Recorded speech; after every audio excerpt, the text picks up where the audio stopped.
What we saw yesterday was one of the worst situations you can possibly see in a free market. Seeing retail investors being absolutely snuffed out of the markets while investment banks and hedge funds are able to just long all their positions or short their positions, whatever they want to do, puts, calls. But the retail investors were completely shut out of this market. We're going to be talking about all this today, the artificially low interest rates, kind of creating this weird artificial environment that we're in. In previous market cycles, people obviously call these bubbles. Tulip bulb craze, you have things like the dot-com boom and boom and bust cycles. But one of the interesting things is this isn't like the other bubbles. As they say, history typically repeats itself, but really it rhymes. So this, I wouldn't even call this a bubble. It's almost like a steel bubble because we're in this weird situation where it's all being propped up by monetary stimulus. And trillions of dollars were injected into the market. Just last year, over 20% of the total US dollars ever in circulation were created last year. I mean, what are we in right now? This is insane. On top of all this, we're going to be talking about what's happening in the crypto markets. Where is Doge doing? What is Doge doing? How Elon Musk and a bunch of other investors have been tweeting about this. The Wall Street Bets chairman on Twitter just going absolutely crazy, creating all this speculation in the markets, whether this is good or bad for the free market, freedom of speech. Ted Cruz and AOC in New York kind of forming this, actually forming an opinion. Typically, I'm not the biggest fan of like AOC or Ted Cruz. I'm kind of more apolitical, but they actually went against this. They called Robinhood out and they think it's a crime, and it truly is. So let's dive right into what exactly happened. What have we been seeing in the markets? This is a crazy situation because we saw this group, Wall Street Bets, which is a group that's basically on Reddit. It's kind of like a decentralized group, okay? So you have a decentralized group and they see this centralization happening on Wall Street. They see these suits getting together. In previous market cycles, they see these suits that have really hurt retail investors, really hurt people. And while they were profiting, investment banks and hedge funds, and they kind of have this like chip on the shoulder, this Wall Street Bets group. And I think it kind of represents the current culture war a little bit. Is you have these groups of kind of, you can call them millennials and call them Gen Z, but really it's all generations. It's everyone that realizes, man, we're sick of this. It's kind of David going up against Goliath and going, okay, Goliath is this Wall Street. We see that Goliath is shorting GameStop, GME.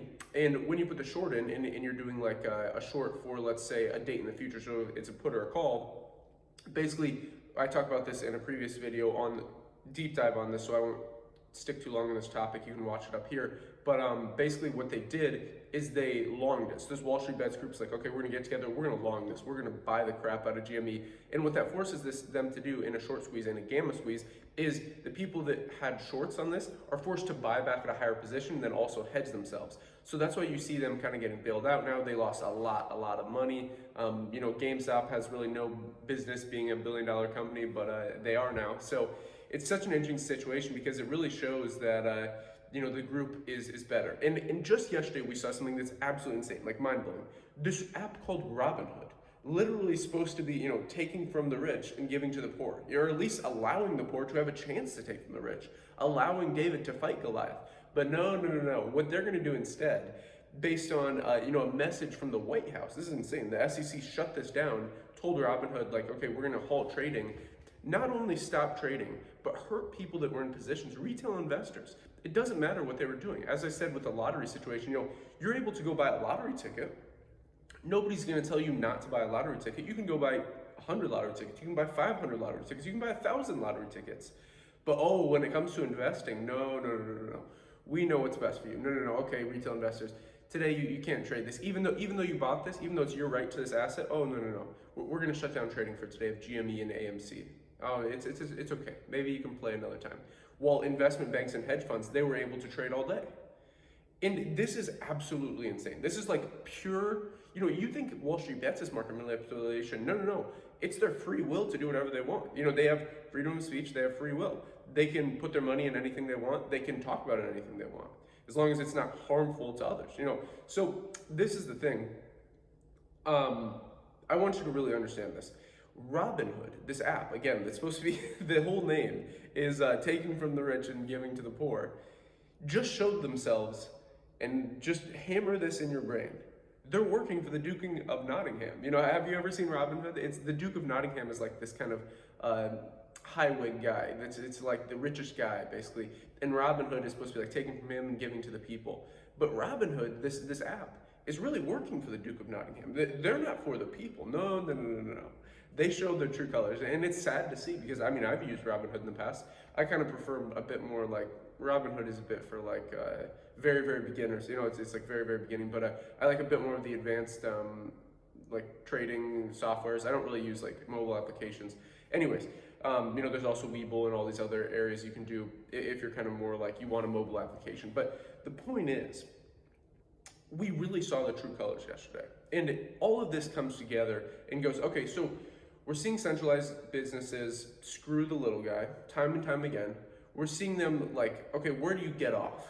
Like, at what point can you keep destroying the little guy and giving to yourself, these hedge funds, these investment banks? It's really sad to see. And then we're seeing on Twitter, the people truly coming together and going, okay, the Wall Street Bets CEO, he's going crazy on Twitter. Elon Musk is talking to him. The Winklevoss twins is talking to him publicly on Twitter. Chamath Palihapitiya is talking to them.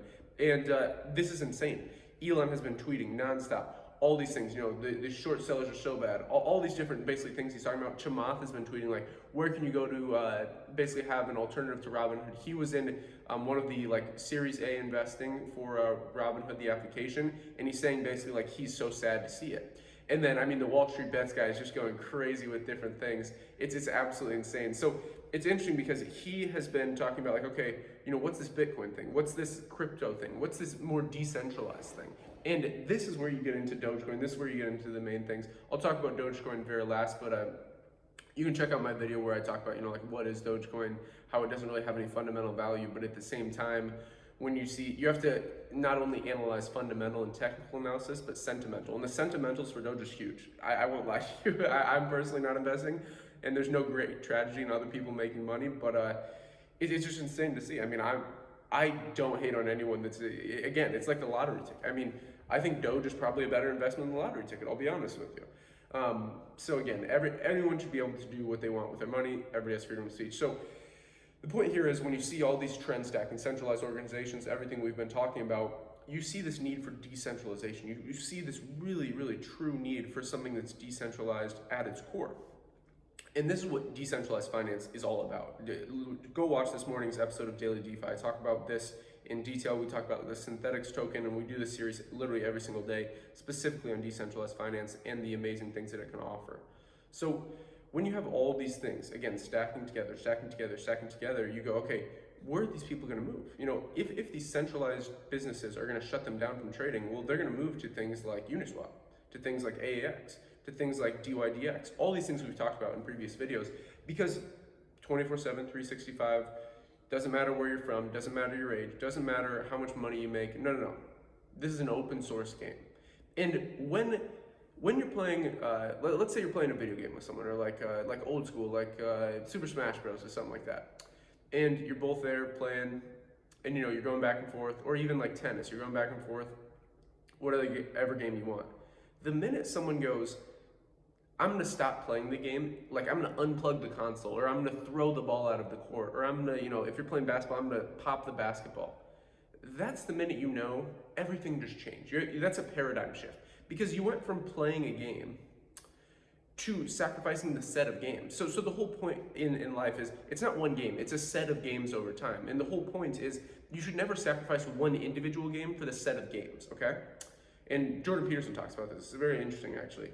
And it's true kind of in like wars as well. So like, you never want to sacrifice one battle for the overall war, and same in chess. You don't want to sacrifice your king or your queen for one pawn. Rather, you want to sacrifice one of the games, aka a pawn or a, you know, rook, knight, bishop. You want to sacrifice one of the games for the set of games, and the set of games is the overall win, which is the, you know, the king.